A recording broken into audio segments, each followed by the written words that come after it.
Fala comigo, galera. Paz do nosso Senhor e Salvador Jesus Cristo. Estamos aqui para mais um Tome Nota. Nessa revista maravilhosa, nesse tema da Rede Morada desse trimestre, que é sobre avivamento. Eu já vou te dar uma dica. Se você ainda não tem essa revista maravilhosa, entra agora na descrição desse vídeo, baixa no seu celular e aproveita, porque tem um conteúdo valiosíssimo. Sei que você vai crescer muito e vai ser bênção demais. E hoje nós vamos entender um pouco mais sobre avivamento a partir de uma perspectiva mais histórica. Nós vamos crescer com a lição 3 sobre o avivamento no Brasil, com o nosso querido, nosso maravilhoso, nosso querido pastor Salvarino. Pastor, bênção demais ter o senhor aqui conosco. Satisfação enorme.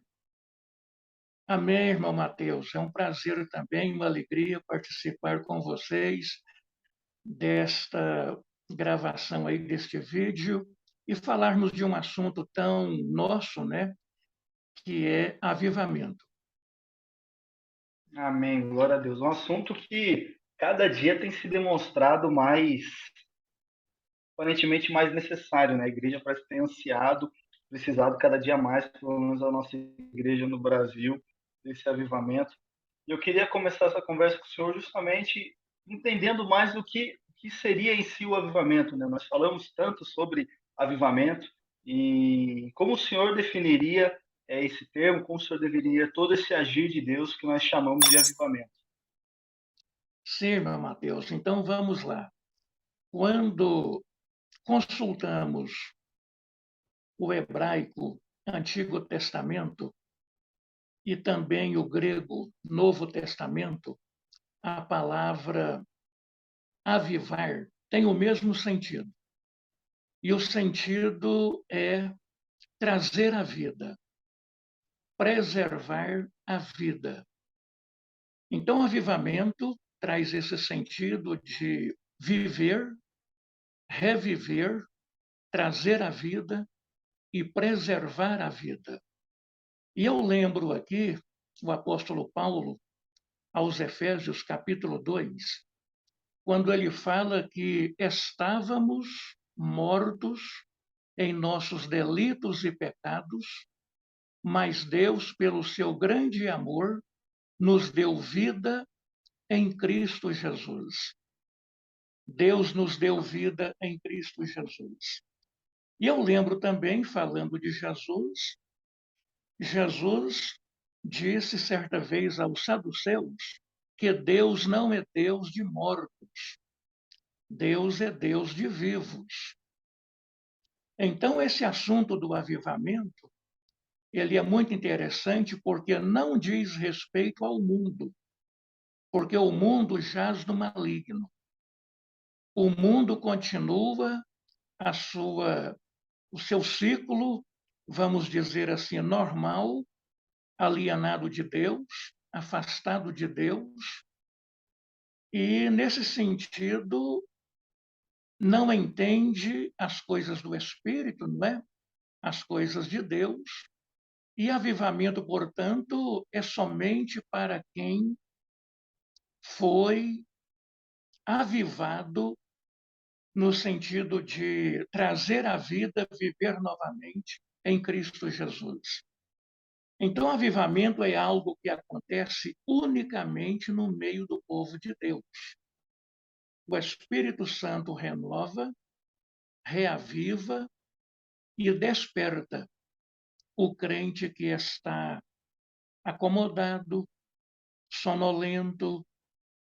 E por isso nós encontramos Jesus na primeira igreja de Apocalipse, a igreja de Éfeso.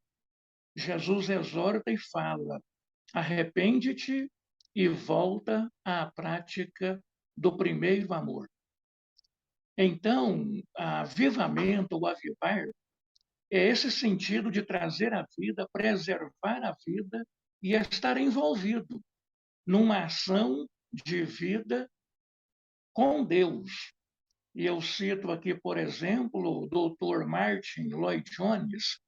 Ele escreveu um livro muito importante chamado exatamente Avivamento, e ele diz o seguinte, abre aspas, avivamento é uma experiência na vida da igreja quando o Espírito Santo realiza uma obra sobrenatural.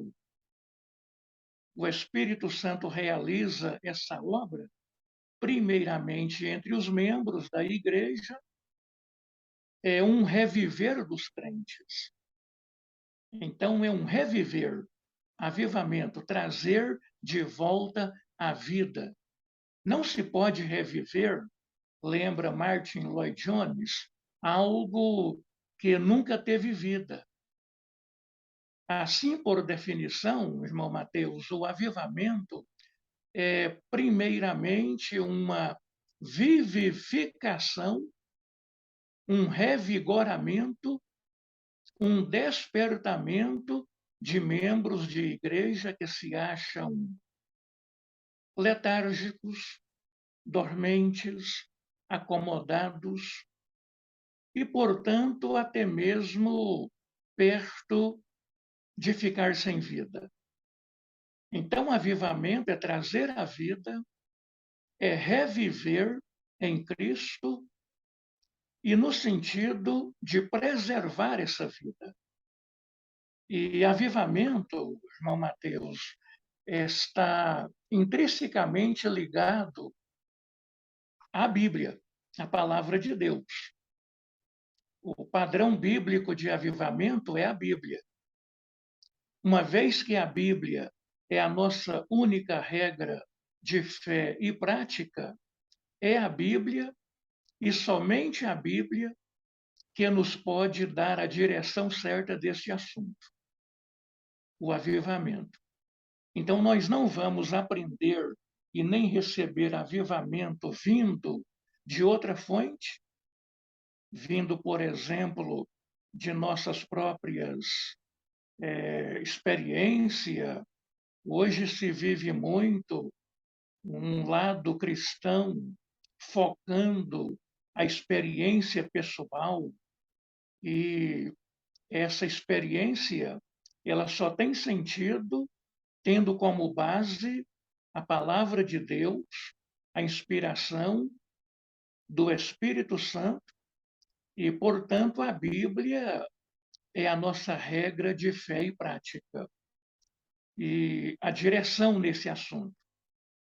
A relação entre Bíblia e o avivamento é tão intrínseca que é impossível um avivamento de verdade sem a Bíblia ou sem que a Bíblia faça parte dele. Então, é voltar para a palavra de Deus, é buscar a Deus pelo que Deus a si mesmo se revelou na Bíblia. Nós temos o Antigo Testamento e o Novo Testamento. Avivamentos no Antigo Testamento e também no Novo Testamento. Então, avivamento é isso. É trazer a vida, reviver a vida, e no sentido em que Deus é que faz isso. É algo realmente sobrenatural. Não vem do mundo, não vem de fora dos nossos estudos e aprendizado que nós podemos adquirir aqui através do que nos vem de fora para dentro. É algo que nasce dentro, de dentro para fora. É algo realmente do espírito, da alma. É uma visitação de Deus, uma presença de Deus. E o avivamento traz essa sede, traz essa vontade de ter mais proximidade, mais intimidade, mais relacionamento com Deus, oração, louvor, palavra e compreensão das coisas de Deus. E isso faz com que a gente esteja envolvido. Uma pessoa avivada, ela estará envolvida, de qualquer forma envolvida com as coisas de Deus, com as coisas da igreja, do reino de Deus, a missão da igreja, não é? Fazer a missão é estar avivado. Então, é por aí, irmão Mateus. Amém. Glória. Que definição maravilhosa. Se alguém tiver alguma dúvida desse entendimento, eu tenho certeza que todas as dúvidas agora elas foram, porque nós repetimos muito, às vezes, avivamento, Deus tem que avivar, mas né? E às vezes cai no imaginário das pessoas muito aquela questão de poder, até essa questão pentecostal, mas é muito a definição do Senhor é muito preciosa para mostrar a gente essa raiz, primeiro nas Escrituras, na palavra, essa volta à palavra, essa volta a querer buscar a presença de Deus, é algo que acontece nos corações de desejar esse Deus, de desejar a palavra de Deus, e justamente trata de uma igreja que está, de um povo de Deus, de uma igreja ali que estaria morrendo, né? Reduzindo, limitando ali também dentro da igreja. Então não é algo que acontece num país, mas é algo que acontece na igreja daquela nação, mas na igreja. É algo e da igreja aquilo se dissemina, né, por toda a nação, por meio daquele despertar de pessoas despertadas. E justamente nessa construção, né, o senhor vai citar na lição do senhor, vai começar falando de uma herança, de toda essa herança religiosa do Brasil. E nós vemos ao longo da história da igreja cristã, né, após Atos 2 e após a construção da igreja do primeiro século, nós temos algumas histórias de avivamentos, e os dois mais recentes, mais conhecidos, próximos após essa descoberta do Brasil, que é o período famoso dos grandes avivalistas, né, no século XVIII, com John Wesley, é, Jonathan Edwards, Whitefield, posteriormente vai ter o Charles Spurgeon no século XIX, entre outros, e Sim. Azusa, de qual nós, como assembleanos, somos frutos diretos com o avivamento que acontece em Los Angeles no início do século XX. Como o senhor vê todos esses avivamentos históricos modernos que aconteceram em outras nações, como o senhor vê que esses avivamentos, além de impactarem a igreja daqueles locais, além de impactarem aquelas nações, também impactaram a nossa nação e a nossa construção de divisão cristã moderna aqui no Brasil? Sim, irmão Mateus. O irmão lembrou bem aí, começando lá com John Wesley, 1750, 1790, ele morreu em 1791, e as últimas palavras de John Wesley, no leito, né, de dor, estava enfermo ali, a família reunida à volta dele, e ele dá um testemunho tremendo de um homem avivado, né, um homem vivo na presença de Deus. Ele faz um esforço para falar e não consegue. Aí ele vira para lá, vira para cá, e no último esforço, ele olha para a família dele e consegue falar assim: o melhor de tudo é que Deus está conosco. O melhor Glória a de Deus. tudo é que Deus está conosco. Que maneira tremenda de deixar esse mundo, né? E de partir para a vida eterna. Então, ele partiu desta forma. Então, avivamento é isso, né? O tempo todo. Que coisa maravilhosa. É Deus estar presente conosco, não importando as circunstâncias. Muito bem, então vem aí o último momento, né, mais expressivo, que o irmão citou aí, a rua Azusa, abril 1906, Califórnia e tal. E é desse avivamento do William Joseph Seymour que vem daquelas pregações e daquele avivamento todo que impactou não apenas o oeste dos Estados Unidos, mas notícia que percorreu o mundo todo e chegou aqui para nós também no Brasil, porque os suecos Daniel Berg e Gunnar Wingren, que vieram da Rua Azusa para Belém do Pará, aqui no Brasil, então trouxeram a mensagem, o avivamento, as reuniões de oração, e não apenas de oração, mas de leitura e, sobretudo, de exposição da palavra de Deus. E isso, então, marca o Brasil. A Assembleia de Deus, então, vem daí desse movimento. E a Assembleia de Deus, hoje, nós estamos agora no século XXI, 2022, a Assembleia de Deus no Brasil é a maior expressão do movimento pentecostal, do movimento de avivamento. Então, nós temos aí 111 anos de Assembleia de Deus no Brasil, do movimento pentecostal. Em meados do século XX, vem aí outros movimentos também pegando aí uma carona já nesse movimento, né, que vem do começo do século, e isso tem sido para nós hoje um marco muito importante, porque a Assembleia de Deus, sendo a maior expressão do avivamento que vem da Rua Azusa e que chega para nós até hoje, continua sendo uma referência para muitos outros movimentos que vieram depois.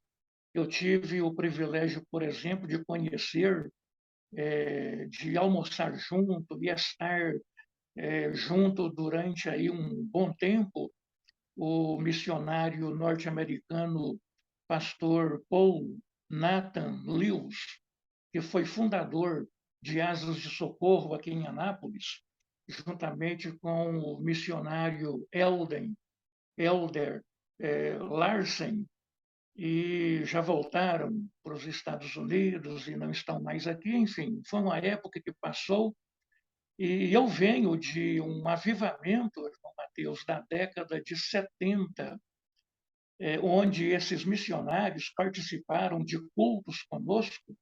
E eu lembro do missionário Paul Lewis, fundador de Asas de Socorro, pregar para nós e falar no nosso meio, que estava no nosso meio naqueles cultos de avivamento da década de 70, exatamente para conhecer e experimentar um pouco daquela chama, daquele momento, porque eu estou fazendo referência aqui, na minha época, quando eu vim para a igreja, década de 70, onde, principalmente aqui na nossa região do Centro-Oeste, Goiânia, Anápolis, Brasília, movimentos, por exemplo, como a Criveli, Cristo, Verdade que Liberta. Quantos congressos foram realizados quando aqui no centro de Anápolis, na Praça Bom Jesus, na antiga quadra do CRA, a gente participava ali, que os movimentos, que avivamento que houve naquela década de 70. Junto com a Criveli, eu cito aqui os pastores Paulo Brasil, a missionária Ana Maria, movimento Jovens Livres, que tantos jovens foram alcançados por Jesus nessa década de 70, principalmente esse movimento Jovens. Glória a Deus. Que maravilha deve ter sido viver esse período, como o senhor disse, da década de 70. E com certeza, Ficou marcante. eu tenho certeza que foi um período muito bom. Eu já ouvi falar um pouco, né, de alguns pastores, líderes, né, pessoas mais velhas. Deve ter sido um tempo muito gracioso e eu creio que precisamos disso novamente. Eu creio que a minha geração, a nossa geração, ela tem ansiado, ela tem necessitado desse derramamento da presença de Deus, do Espírito de Deus. A nossa nação, ela parece gemer quando nós lemos os noticiários de uma igreja viva, de uma igreja eficaz, de uma igreja que não seja como Laodiceia, mas seja uma igreja que viva o primeiro amor, assim como Filadélfia, que viveu em sua plenitude. Então, pastor, que bênção, que alegria de poder crescer com o senhor. A gente conversava aqui, acho que horas, falando de avivamento, falando sobre tudo que Deus já fez na nossa nação, mas que nós possamos, a partir desse entendimento do que é avivamento, entendendo o que Deus fez no mundo, o que fez no nosso país, que isso desperte na nossa geração esse desejo, essa fome de buscar Deus. Pastor, muito obrigado, que honra ter o senhor aqui conosco. Deus abençoe muito o senhor e pareça mais, escreva mais lições, que tem sido muito edificante para nossas vidas. Tá bem, irmão Mateus. Deus abençoe, muito obrigado também. E sempre que possível, eu quero estar junto, sim, e poder, aí, na medida do possível, colaborar e servir ao reino de Deus. Deus abençoe, Mateus. Muito obrigado. Amém. Glória a Deus. Meus irmãos, ficamos por aqui. Esse foi mais um Tome Nota. Leia a revista, vá para a escola dominical. Que Deus abençoe muito a sua vida. Vamos buscar a presença de Deus. Creio que Deus fará grandes coisas em nossa geração, em nosso meio. Em nome de Jesus. Forte abraço e até a próxima.